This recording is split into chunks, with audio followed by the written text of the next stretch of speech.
O Espiritismo não prega o conformismo do ponto de vista em que o conformismo é interpretado. O Espiritismo nos pede paciência para esperar os processos da evolução e as realizações dos homens dignos que presidem os governos, cooperando de nossa parte tanto quanto possível para que as leis desses mesmos governos sejam executadas.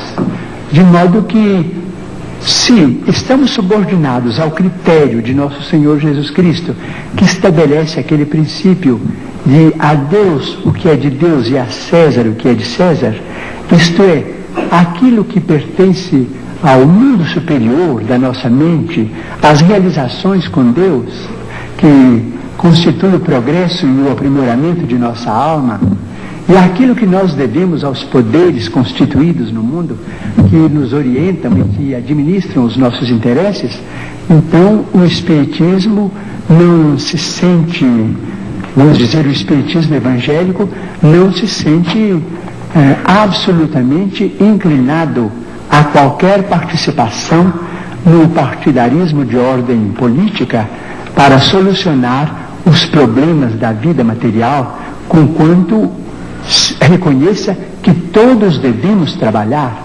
O Espiritismo nos ensina que se existe fome, não é por culpa da terra, assim como se o rio não tem culpa quando passamos por cima dele numa ponte cometendo um delito contra a higiene.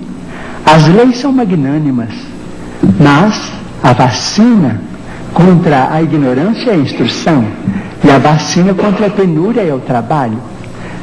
Em vez de, vamos dizer, de pedir melhoria de rendas, vamos pensar assim, conquanto todos precisemos do dinheiro, todos necessitamos do dinheiro como sangue de nossas realizações materiais e seiva da nossa civilização. Nós todos precisamos do dinheiro, seja ele apresentado de que forma for, em qualquer regime, porque o dinheiro é um documento daqueles que nos governam e que nos credenciam para o serviço aquisitivo onde estejamos. Conquanto precisemos todos do dinheiro, se pensássemos, por exemplo, em trabalharmos todos e em organizar, vamos dizer, as questões do trabalho com o aproveitamento das nossas energias integrais, então cremos que o problema seria quase que imediatamente resolvido.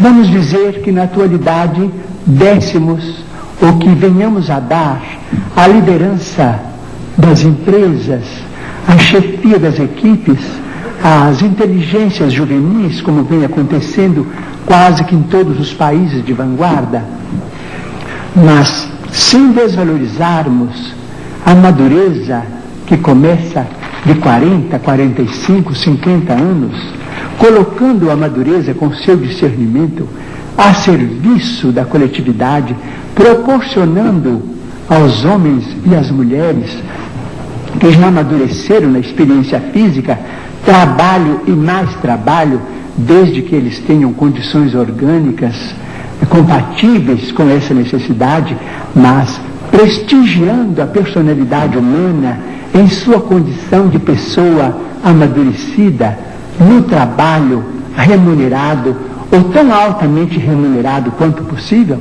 nós resolveríamos o problema sem entrarmos em atrito com a autoridade legal. Eu me lembro, entre as suas obras, de algumas obras de psicografia que são bastante importantes do ponto de vista doutrinário para o Espiritismo. Por exemplo, Evolução em Dois Mundos. Eu me lembro que este livro foi escrito psicograficamente por você e pelo Dr. Valdo Vieira. Na ocasião você morava, se não me engano, em Pedro Leopoldo e o Dr. Valdo Vieira em Uberaba. Verdade. Os capítulos foram dados a vocês dois pelo mesmo autor espiritual que André Luiz, sendo que você não sabia qual o capítulo que o Valdo havia recebido e vice-versa. Bom, eu gostaria que você dissesse alguma coisa sobre isso.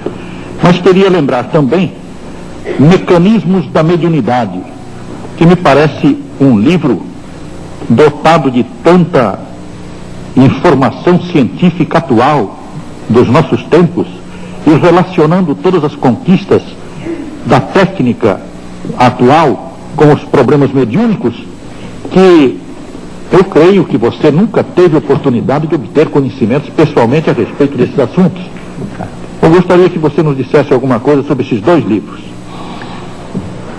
O que eu posso dizer é que eu tenho a maior dificuldade para compreender esses dois livros, porque eles são baseados numa linguagem quase que inacessível à minha capacidade de entendimento, porque eles foram recebidos nas condições em que o nosso caro amigo professor Herculano Pires menciona, mas é o caso da mediunidade psicográfica. Eu não posso emitir juízo algum, porque o livro é mais para técnicos, em matéria de evolução e em matéria de comunicações neste mundo mesmo.